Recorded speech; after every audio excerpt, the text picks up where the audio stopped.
பயிற்சி 7.10ல 16வது கேள்வி என்ன சொல்லியிருக்காங்க? எக்ஸ் ஸ்கொயர் இப்போ -2x அதில் எக்ஸ் வந்து கிரேட்டர் தென் 0ன்னு சொல்லியிருக்காங்க என்ற சார்பின் பெரும மதிப்பு எப்படி இருக்கும்னு கேட்டிருக்காங்க. ஸோ இதோட பெரும மதிப்பு எப்படி இருக்குன்னு சொல்லிடலாமா? ஃபர்ஸ்ட் அதுக்கு இதை வந்து எஃப் ஆஃப் எக்ஸ்ன்னு எடுத்துக்கலாம். ஸோ இப்போ எஃப் ஆஃப் எக்ஸ்ன்னு எடுத்தால் என்ன வரும்? F of X equal to X square E power -2x X square E power -2x. சரிங்களா? ஓகே. ஸோ இப்போ அது ஒரு தடவை வகையிட்டுலாமா? ஸோ ஒரு தடவை வகையிட்டோன்னா F dash of X equal to U V. சரிங்களா? அப்போ யூ வி டேஷ் இப்போ -2x அப்பன்னா -2 into E power -2x U V dash plus V U dash X square அப்பன்னா 2x. அப்போ உங்களுக்கு என்ன கிடைக்கும்? -2x square e power -2x plus 2x e power -2x. So 2x common, e power -2x common. இல்லையா? So அப்போ இங்கே என்ன இருக்குங்க? -x plus 1 மட்டும் இருக்கும். இல்லையா? ஓகே. ஸோ இப்போ இந்த எக்ஸையும் உள்ளே கொண்டு போய் மல்டிபிள் பண்ணிக்கோங்க. அப்போ என்ன இருக்கும்? -x square plus xன்னு இருக்கும். இல்லைங்களா? ஸோ இது எப்படி எழுதிக்கலாம்? 2 e power -2x x minus x squareன்னு இருக்கும். இல்லைங்களா? ஸோ இதுதான் எஃப் டேஷ் ஆஃப் எக்ஸ். இதுதான் என்னங்க? F dash of X. So இப்போ எஃப் டபுள் டேஷ் கண்டுபிடிக்கலாமா? ஓகே. இப்போ F double dash of X எப்படி கண்டுபிடிக்கலாம்? ஸோ இங்கே இதை யூன்னு வச்சுக்கலாம், இதை வின்னு வச்சுக்கலாம். சரிங்களா? ஸோ இப்போ 2 அப்படியே இருக்கட்டும். யூ வி டேஷ் இப்போ -2x யூ வி டேஷ். இதை டிஃப்ரென்ஷியேட் பண்ணால் என்ன வரும்? எக்ஸை பண்ணால் 1, எக்ஸ் ஸ்கொயர் பண்ணால் 2x. இல்லைங்களா? U V dash plus V U dash X minus X square V U dash இப்போ -2x பண்ணா -2 இன்டூ இ பவர் -2x. ஓகேங்களா? அப்போ என்ன வரும்? 2 into E power -2x -2 into X into E power -2x plus இங்கே -2 இருக்கு. So அப்போ -2x into E power -2x plus 2x square into E power -2x வருங்களா? ஓகே. அப்போ என்ன வரும்? 2 into E power -2x -4x E power -2x. இது ரெண்டையும் -2 -2 இருக்கு. ஸோ அப்போ -4x இ பவர் -2x எடுத்துக்கலாம் plus 2x square E power -2x இருக்குங்களா? ஓகே. ஸோ இதில் பாருங்க, இ பவர் -2x எல்லாத்துலேயுமே காமனாக இருக்குது. ஸோ இ பவர் -2x காமனாக வெளியே எடுத்துடலாமா? என்ன வரும்? 2 இன்டூ இ பவர் -2x. அப்போ 1 -2x சாரி இ பவர் -2x எடுத்துட்டா -4x பிளஸ் 2x ஸ்கொயர். இல்லையா? ஸோ நம்ம வெளியே இருக்க 2 இ பவர் -2x மட்டும் வெளியே எடுத்திருக்கோம். ஓகே. ஸோ அப்போ இதில் உங்களுக்கு என்ன கிடைக்குது? So 2 e power -2x into 2x square -4x plus 1. சரிங்களா? இதுதான் f double dash of x. இப்போ f dash of x equal to 0ன்னு போடலாமா? ஓகேவா? ஸோ இப்போ f dash of x equal to 0ன்னு போட்டால் என்ன கிடைக்கும்? 2 into e power -2x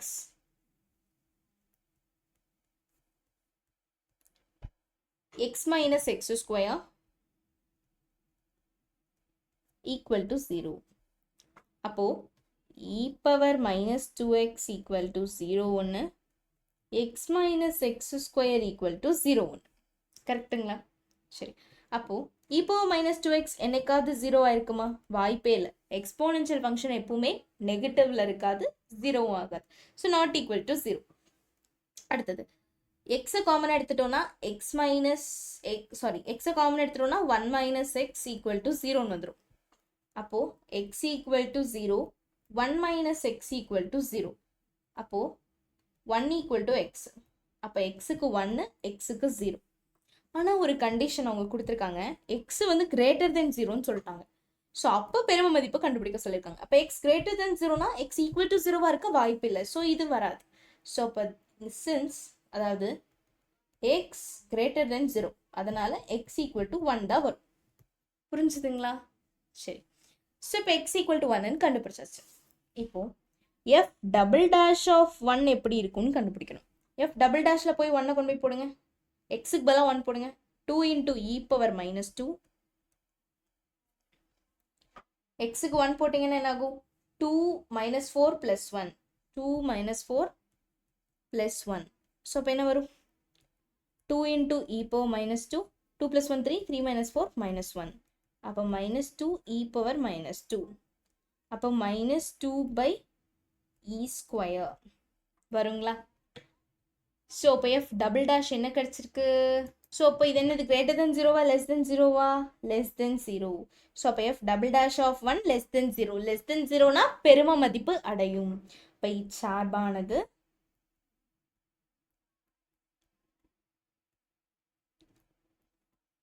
பெரும மதிப்பு அடையும். சரிங்களா? ஸோ இந்த சார்பு கண்டிப்பாக பெரும மதிப்பு அடையும்னு சொல்லிடலாம். Less than zero. அதனால இப்போ எஃப் ஆஃப் 1 எப்படி இருக்குன்னு சொல்லணும். எஃப் ஆஃப் 1 எப்படி இருக்குன்னு சொல்லணும். ஸோ எஃப் ஆஃப் 1 எப்படி இருக்கும்? இதில் 1 போட்டிங்கன்னா 1 square E power minus 2. So அப்போ வெறும் இ பவர் மைனஸ் 2 தான் இருக்கும். இ பவர் மைனஸ் 2 எப்படி எழுதிக்கலாம்? 1 by E square. E power minus 2 எப்படி எழுதிக்கலாங்க? 1 பை இ ஸ்கொயர். சரிங்களா? ஓகே. ஸோ இதுதான் எஃப் ஆஃப் 1. ஸோ அவங்க என்ன கேட்டிருக்காங்க? எந்த சார்பில் இப்போ 1 பை இ ஸ்கொயருங்கிற சார்பில் இது வந்து பெரும மதிப்பு அடையும். 1 பை இ ஸ்கொயர் இருக்கா? இருக்கு. புரிஞ்சுதுங்களா? அடுத்தது போலாமா? சரி, அடுத்தது பாருங்க. பயிற்சி 7.10ல் 17வது கேள்வி என்ன சொல்லியிருக்காங்க? 6,0 என்ற புள்ளிக்கும் X square minus Y square equal to 4 என்ற வளைவரை மீதுள்ள புள்ளிக்கும் உள்ள தொலைவு குறைந்தபட்சம் எனில் அப்புள்ளி எப்படி இருக்கும்? புரிஞ்சுதுங்களா? ஸோ இந்த புள்ளிக்கும் இந்த வளைவரைக்கும் மீதுள்ள புள்ளிக்கும், ஸோ இந்த புள்ளிக்கும் இந்த வளைவரை மேல இருக்கக்கூடிய புள்ளிக்கும் உள்ள தொலைவு குறைந்தபட்சம் எப்படி இருக்கும்? ஸோ இது எந்த புள்ளியில இருக்கும்னு கேட்டிருக்காங்க. சரிங்களா? சரி, இப்போ ஃபர்ஸ்ட் அவங்க என்ன கொடுத்துருக்காங்க? வளைவரை X square minus Y square equal to 4ன்னு சொல்லியிருக்காங்க இல்லையா? ஸோ இப்போ ஒய் ஸ்கொயர் மட்டும் இங்கே வச்சுக்கலாம். அப்போது 4 ப்ளஸ் எக்ஸ் ஸ்கொயர் அங்கே போனால் மைனஸ் எக்ஸ் ஸ்கொயர்.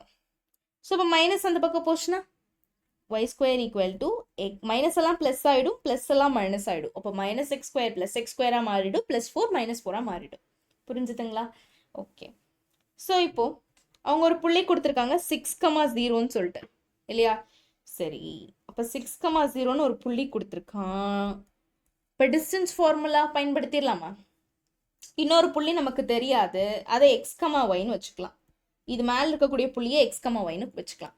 இப்போ இது ரெண்டுக்குள்ள தொலைவுனா டீல தான் போடுவோம். ஸோ தொலைவு ஃபார்முலா என்ன?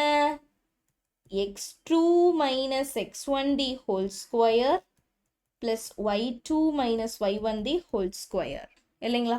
ஸோ இது x1 y1, இது x2 y2. இப்போ இது எப்படி எழுதிக்கலாங்க? x2 minus x1 the whole square plus y2 minus y1 the whole square. அப்போ என்ன வரும்? d equal to root of x minus 6 the whole square plus y square ன்னு வரும் இல்லையா? ஸோ d distance தொலைவு தெரியாது. இப்போ இந்த ரூட் அங்கே வந்துச்சுன்னா d ஸ்கொயர்னு ஆயிரும்.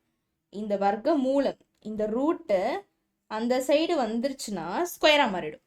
அப்போ என்ன இருக்கும்? X minus 6 the whole square plus Y ஸ்கொயர்னு இருக்கும். இருக்குமா? சரி, இப்போ இதில் என்ன பண்ணுறோம் அப்படின்னா இந்த ஒய் ஸ்கொயருக்கு பதிலாக எக்ஸ் ஸ்கொயர் மைனஸ் 4ன்னு எழுதிக்கலாமா? இந்த ஒய் ஸ்கொயருக்கு பதிலாக. ஸோ அதை எழுத போகிறோம். இப்போ D square equal to X minus 6 the whole square plus Y ஸ்கொயருக்கு பதிலாக எக்ஸ் ஸ்கொயர் மைனஸ் 4. சரிங்களா? ஓகே. இப்போ இது எப்படி எடுக்க போகிறோம் அப்படின்னா, ஓகே இப்போ என்ன பண்ண போகிறோம் அப்படின்னா இந்த டி ஸ்கொயருக்கு பேர் எஃப்னு வச்சுக்கலாம் நம்மளோட ஈஸி ப்ராசஸ்க்காக. சரியா? ஸோ டி ஸ்கொயருக்கு எஃப்னு வச்சுக்க போகிறோம். So F equal to X minus 60 whole square plus x square minus 4. சரிங்களா? ஸோ ஒரு தடவை டிஃப்ரென்ஷியேட் பண்ணலாம். ஸோ ஒரு தடவை டிஃப்ரென்ஷியேட் பண்ணால் எப்படி இருக்கும்? 2 இன்டூ எக்ஸ் மைனஸ் 6 உள்ளே இருக்கிறத பண்ணால் 1 மைனஸ் 0 இல்லையா? ப்ளஸ் 2x கான்ஸ்டன்ட் அப்படின்னா 0 மைனஸ் 4 0 ஆகிடும். அப்போது 2 into X minus 6 plus 2x வருங்களா? ஓகே. ஸோ இப்போ இது எஃப் டேஷ், இதில் 2x கூட காமனாக எடுத்துக்கலாம், பிரச்சனை இல்லை. இது F dash, F double dash கண்டுபிடிச்சிக்கிறோன்னா எப்படி பண்ணலாம்? இதை வேணால் 2 உள்ள விண்டு பண்ணிக்கோங்க. 2x minus 12 plus 2x. அப்போ 4x மைனஸ் 12 வந்துருமா? 2x minus 12 plus 2x 4x minus 12 வந்துடும். இது எஃப் டேஷ். இப்போ எஃப் டபுள் டேஷ் எப்படி இருக்கும்? எஃப் டபுள் டேஷ் 4x பண்ணோன்னா 4 மைனஸ் 12 பண்ணால் 0. இப்போ எஃப் டபுள் டேஷ் 4. ஓகே. இப்போது எஃப் டேஷ் ஈக்குவல் டு 0ன்னு போடலாம். இப்போ எஃப் டேஷ் ஈக்குவல் டு 0ன்னு போட்டோன்னா 4x minus 12 equal to 0. Minus 12 வெளியே போச்சுன்னா ப்ளஸ் 12. அப்போ 4x ஈக்குவல் டு 12. இப்போ X equal to 12 by 4. 4 1 time 4 3 time. இப்போ எக்ஸ் ஈக்குவல் டு 3. எக்ஸோட மதிப்பு என்னங்க? 3. சரி, அப்போ எக்ஸ் ஈக்குவல் டு 3ன்னு கிடச்சிச்சா? ஓகே. ஸோ இப்போ எக்ஸ் ஈக்குவல் டு 3ல் எஃப் டபுள் டேஷ் எப்படி இருக்குன்னு பார்க்கணும். எக்ஸ் ஈக்குவல் டு 3ல் F double dash, F double dash வந்து 4 விச் இஸ் கிரேட்டர் தென் 0 இல்லையா? ஓகே. ஸோ அப்போது கண்டிப்பாக 3க்கு கொஞ்சம் நெருங்கினது தான் இல்லையா? ஸோ அப்போது இதை எப்படி எழுதிக்கலாம்? எஃப் என்பது இப்போ எஃப்பில் போட்டிங்கன்னா எக்ஸ் 3ன்னு சொல்லிட்டு 3ன்னு போட்டிங்கன்னா உங்களுக்கு என்ன ஆகும் எஃப்பில்? ஸோ எஃப்பில் போடுறத காட்டிலும் நீங்கள் கொஷினில் போட்டுக்கலாம். ஸோ இப்போ எக்ஸ் ஈக்குவல் டு 3 இருக்கும்போது கொஷின் எப்படி இருக்கும்? 1 எப்படி இருக்கும்? 1 எப்படி இருக்கும்? y square equal to X square minus 4. y square equal to X square minus 4. இப்போ எக்ஸ் ஸ்கொயர்னா 3 ஸ்கொயர், 3 ஸ்கொயர்னா 9, 9 மைனஸ் 4. அப்போ y square equal to 5. y equal to root 5 plus or minus root 5. y equal to root 5. ஏன்னா இதில் plus or minus தொலைவில் வரக்கு வாய்ப்பு இல்லை. So y equal to root 5. அப்போ எக்ஸ் 3 இருக்கும்போது y ரூட் 5. அப்போ எக்ஸ் கமா y எப்படி இருக்கும்? 3 கமா ரூட் 5. இந்த புள்ளி இருக்கா? 3 கமா ரூட் 5 இருக்கு. புரிஞ்சுதுங்களா? ஸோ இந்த புள்ளி தான். அடுத்தது போலாங்களா? ஓகே. பயிற்சி 7.10ல் 18வது கேள்வி. 2 மிக எண்களின் கூடுதல் 200, மேலும் அவற்றின் பெருக்கல் பலனின் பெரும மதிப்பு என்ன? அருமையான கேள்வி. 2 மிக எண்களோட கூடுதல் வந்து 200ன்னு கொடுத்துட்டா, மேலும் அவற்றின் பெருக்கல் பலனோட பெரும மதிப்பு எப்படி இருக்கும்னு கேட்டிருக்கான். சரிங்களா? ஸோ இப்போ இந்த 2 மிக எண்களை எப்படி எடுத்துக்கலாம்? 2 மிக எண்களை 2 மிக எண்களை x மற்றும் y என்க.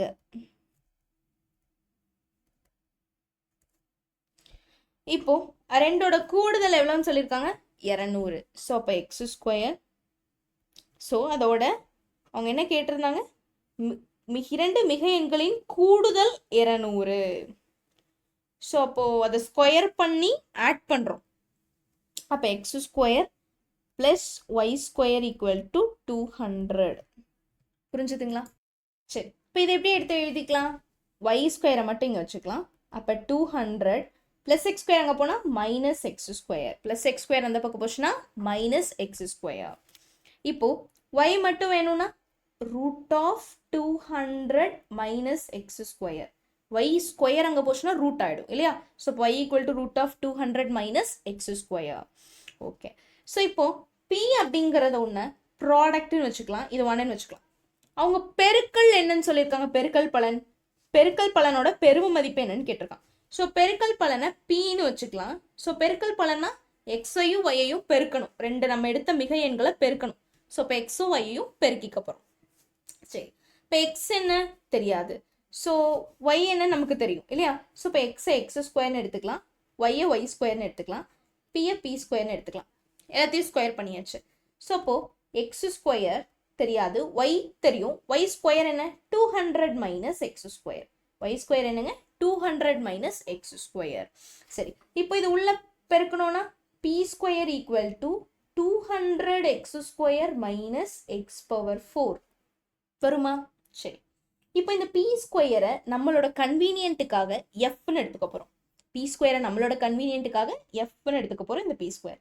ஸோ அப்போ F equal to 200 X square minus X power 4. புரிஞ்சுதுங்களா? சரி, அதாவது இந்த மாதிரி ஒரு இது இருக்கு. ஸோ அதில் இங்கிருந்து ஒரு புள்ளி, அந்த புள்ளி தான் 6,0. ஸோ இப்போ இந்த இது மேலே இருக்கிற புள்ளி எக்ஸ் காமா ஒய்னு வச்சுருந்தோம் சரிங்களா? ஸோ அப்போது 6, அதாவது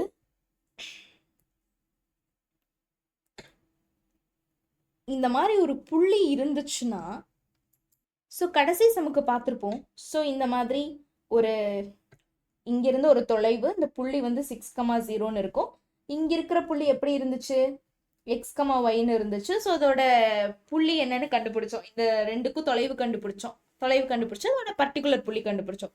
அதே மாதிரி தான் கடைசி சம்மில் இது எப்படி இதை வச்சு பண்ணோம்? அங்கேருந்து ஒரு புள்ளி எடுத்து இதோட இந்த புள்ளியை கண்டுபிடிச்சோம், ரெண்டுக்குள்ள தொலைவெல்லாம் கண்டுபிடிச்சோம் இல்லையா கடைசி சம்மில். ஸோ அதே மாதிரி தான் இங்கேயும் எஃப், அங்கே அதே மாதிரி டி ஸ்கொயரை எஃப்னு எடுத்தோம், இதனுடைய தொலைவு டி ஸ்கொயரை எஃப்னு எடுத்தோம். இங்கே வந்து நம்மளோட ப்ராடக்ட் பி ஸ்கொயரை எஃப்னு எடுக்கிறோம். புரிஞ்சுதுங்களா? ஸோ அதான் வித்தியாசம். அப்போ பி ஸ்கொயர் எஃப்னு எடுத்தாச்சு. இப்போ இந்த இது ஒரு தடவை, அங்கே எப்படி அதை ஒரு தடவை வகையிட்டோம், அது மாதிரி இங்கே இது ஒரு தடவை வகையிடணும். இப்போ என்ன வரும்? 2 2s are 400 x minus 4x cube வருமா? ஓகே, இன்னொரு தடவை வகையிட்டோன்னா 400 minus 3 4s are 12 x square. இப்போ f dash of x equal to 0ன்னு போடலாம். f dash 0ன்னு போடுறோம். f dash 0ன்னு போட்டால் என்ன வருங்க? 400x minus 4x cube equal to 0. 4x common எடுத்துடலாங்களா? அப்போ என்ன வரும்?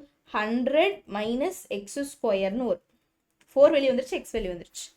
அப்போ 4x equal to 0 ஒன்று, 100 minus x square equal to 0 ஒன்று இல்லைங்களா? ஸோ அப்போ x equal to 0 ஒன்று, 100 equal to x ஸ்கொயர். இப்போ x equal to 10 ஒன்று, ப்ளஸ் ஆர் மைனஸ் 10 ஒன்று இல்லைங்களா? சரி, அப்போ எக்ஸுக்கு மதிப்பு என்ன?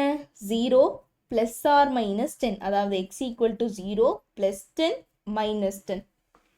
இப்போ 0வும் இருக்க வாய்ப்பு இல்லை. ஏன்னு கேளுங்களேன், கேள்வியில் மிக அருமையாக கொடுத்துட்டான், மிகை எண்கள்னு கொடுத்துட்டான். இப்போ மிகை எண்கள் அப்படின்னா ப்ளஸில் தான் வரணும். கண்டிப்பாக இது வரக்கு வாய்ப்பு இல்லை. x equal to 10 தான் இருக்கணும். தொலைவில், அதாவது இங்கே கொடுத்துருக்கக்கூடிய ப்ராடக்ட் 0ஆக வாய்ப்பு இல்லை, எனக்கு தெரிஞ்சு 0ஆக வாய்ப்பு இல்லை. ஸோ கண்டிப்பாக ப்ளஸ் 10 தான் இருக்கணும். ஸோ இப்போ ப்ளஸ் 10னா x equal to 10 எடுத்துக்கோங்க. அப்போ f டபுள் டேஷ் எப்படி இருக்கும்? f டபுள் டேஷ்னா 10ன்னு போட்டிங்கன்னா உங்களுக்கு என்னன்னு கிடைக்கும்? 120. ஸோ 400ல் 120 போச்சுன்னா 380 இல்லையா? சாரி 280, கரெக்டா? 280. ஸோ இப்போ 280ங்கிறது கிரேட்டர் தென் 0. அப்போ கண்டிப்பாக இந்த இடத்துல இங்கே 120 தானே இருக்குது. 12x ஸ்கொயரா? இப்போ 10 ஸ்கொயர் 100, அப்போது 1200 மைனஸ் 800ல வரும்.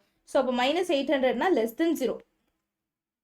Minus 800 less than 0. அப்போ கண்டிப்பாக இது பெரும மதிப்பை அடையும்னு சொல்லிடலாம். கண்டிப்பாக இது பெரும மதிப்பை அடையும். எஃப் என்பது பெரும மதிப்பை அடையும். பெரும மதிப்பு அடையும்னு சொல்லிட்டோம். சரி, இப்போ x equal to 10 இருக்கும்போது நம்மளுடைய 1 எப்படி இருக்கும்? y equal to root of 100 minus x ஸ்கொயரா? 200 minus x square. x ஸ்கொயர்னா 10 square. அப்போ 200 minus 100, 100 வெளியே எடுத்தா 10. ஸோ அப்போ y equal to 10.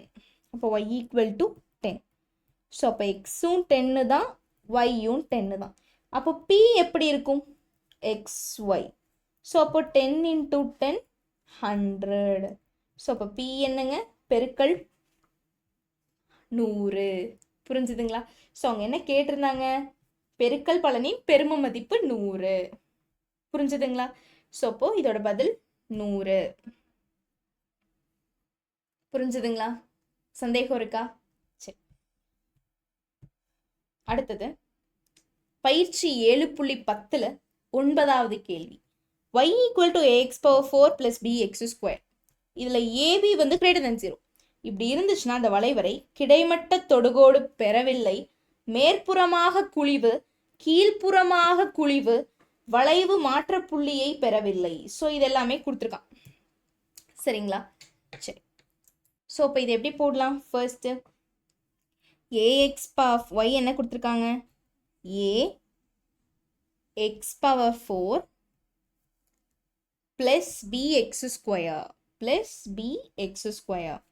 சரி, ஒரு தடவை வகையிட்டலாங்களா? ஸோ ஒரு தடவை வகையிட்டோம்னா 4ax cube plus 2bx plus 2bx. சரி, இன்னொரு தடவை வகையிட்டோம்னா 3 4s are 12ax square plus 2b இல்லைங்களா? சரி, இப்போ y டபுள் டேஷ் வரைக்கும் கண்டுபிடிச்சாச்சு. இந்த y டபுள் டேஷ் 0 ஆகுமா?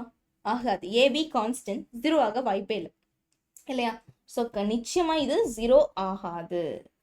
ஸோ அப்போ இதுக்கு வளைவு மாற்ற புள்ளி பெறாது. 0 ஆனதா வளைவு மாற்ற புள்ளி பெறும், 0 ஆகாது. ஸோ வளைவு மாற்ற புள்ளி பெறாது. வளைவு மாற்ற புள்ளி பெறாது.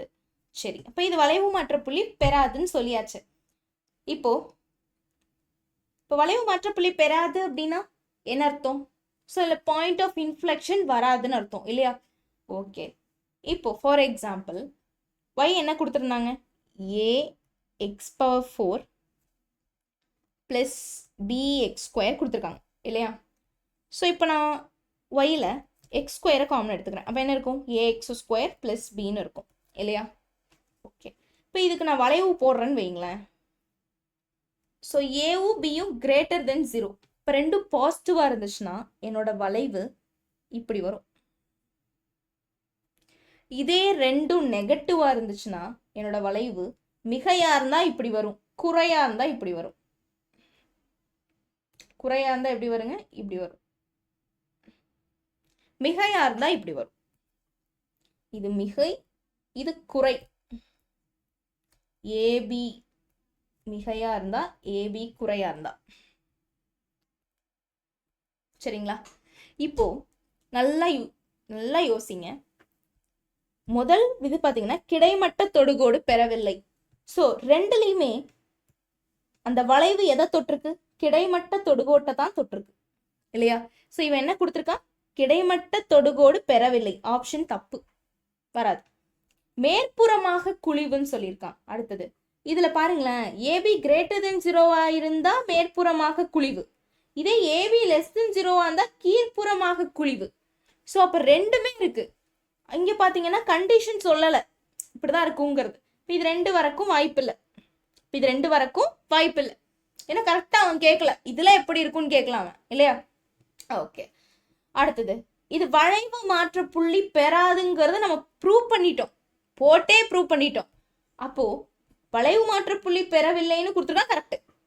அப்போ இதுதான் கரெக்ட், இதுதான் கரெக்ட். புரிஞ்சுதுங்களா? ஸோ அப்போ வளைவு மாற்ற புள்ளி பெறாதுங்கிறது தான், பெறவில்லைங்கிறது தான் கரெக்ட். புரிஞ்சுதுங்களா? அடுத்த கேள்வி போலாமா? சரி வாங்க. இறுதி கேள்வி பயிற்சி 7.10 20வது கேள்வி என்ன சொல்லியிருக்காங்கன்னா, y equal to X minus 1 whole cube என்ற வளைவரையின் வளைவு மாற்ற புள்ளி எப்படி இருக்கும்னு கேட்டிருக்காங்க. ஸோ y என்ன கொடுத்துருக்காங்க? X minus 1 whole cube. அப்போ y டாஷ் எப்படி இருக்குங்க? 3 into x minus 1 whole square, உள்ள இருக்கிறத பண்ணா 1 minus 0 இல்லைங்களா? சரி, அப்போ y dash equal to 3 into x minus 1 whole square. இல்லைங்களா? சரி, இப்போ y dash கண்டுபிடிச்சாச்சு. இப்போ y double dash கண்டுபிடிச்சிடலாமா? ஸோ y double dash எப்படி கண்டுபிடிக்கலாம்? y double dash. ஸோ இப்போ y double dash equal to இன்னொரு தடவை வகையிடணும் இல்லைங்களா? ஸோ இன்னொரு தடவை வகையிட்டா 2 இங்கே வந்துடும். இப்போ 2 3s are 6ன்னு வந்துடும். அப்போ 6 into x minus 1 உள்ள இருக்கிறத பண்ணால் 1 minus 0. அப்போ என்ன வரும்? 2 3s are 6, 6 into x minus 1 இங்கே ஒன்று கம்மியாகிடும், 1 வந்துடும். அப்போ y double dash equal to 6 into x minus 1 இல்லைங்களா? ஸோ இது y double dash. இப்போ y double dash equal to 0க்கு சமப்படுத்தலாம். ஸோ இப்போ y double dash equal to 0க்கு சமப்படுத்தணும்னா 6 into x minus 1 equal to 0. 6 அங்கே போயிடுச்சுன்னா 0 ஆகிடும். அப்போ x minus 1 equal to 0. minus 1 வெளியே போச்சுன்னா plus 1. அப்போ x equal to 1. இப்போ x equal to என்னங்க? 1. புரிஞ்சுதுங்களா? ஸோ இப்போ x equal to 1ன்னு சொல்லியிருக்காங்க. ஸோ இப்போ இதை நம்ம ஃபர்ஸ்ட் ஈக்குவேஷன் வச்சுக்கலாம். x equal to 1 கொண்டு போய் 1ல் போடலாமா? ஸோ இப்போ x equal to 1 1ல் போடும்போது என்ன கிடைக்கும்? y equal to x minus 1 the whole cubeன்னு கொடுத்துருக்காங்க இல்லையா? அப்போ y equal to x என்ன 1 1 minus 1 the whole cube இப்போ 0 y equal to 0. அப்போ வளைவு மாற்றுப்புள்ளி எப்படி இருக்கும்? வளைவு மாற்றுப்புள்ளி வளைவு மாற்றுப்புள்ளி எப்படி இருக்குங்க? x, y 1, 0. புரிஞ்சுதுங்களா? ஸோ 1, 0 இருக்கா? இருக்கு. மூன்றாவதா அதுதான் இருக்கு. புரிஞ்சுதுங்களா? சந்தேகம் ஏதாவது இருக்கா? சரி, ஸோ இதோட இந்த பயிற்சி முடிஞ்சது. ஸோ இந்த அத்தியாயமும் முடிஞ்சதுங்க வெற்றிகரமாக. ஸோ 7வது அத்தியாயம் ஃபுல்லாக முடிஞ்சது. நீங்கள் ஒரு தடவைக்கு நிறைய தடவை இந்த 7வது அத்தியாயம் பாருங்கள். கொஞ்சம் கடினம் தான், சரியா? நான் ஒத்துக்கிறேன். ஆனால் நீங்கள் ஒன்ஸ் திருப்பி அதை பார்க்க தெளிவாயிரும். ஸோ ஒரு மதிப்பெண் வினாக்களே நீங்கள் விட்டுறக்கூடாது. ஸோ அதையும் நீங்கள் தெளிவாக பார்த்துடணும். புரிஞ்சுதுங்களா? ஓகே, ஸோ அடுத்தது அத்தியாயம் 8ஓட உங்களை வந்து சந்திக்கிறேன். ஸோ அதுக்குள்ளே நீங்கள் இதை ஃபுல்லாத்தையும் பார்த்துடணும். ஓகேவா?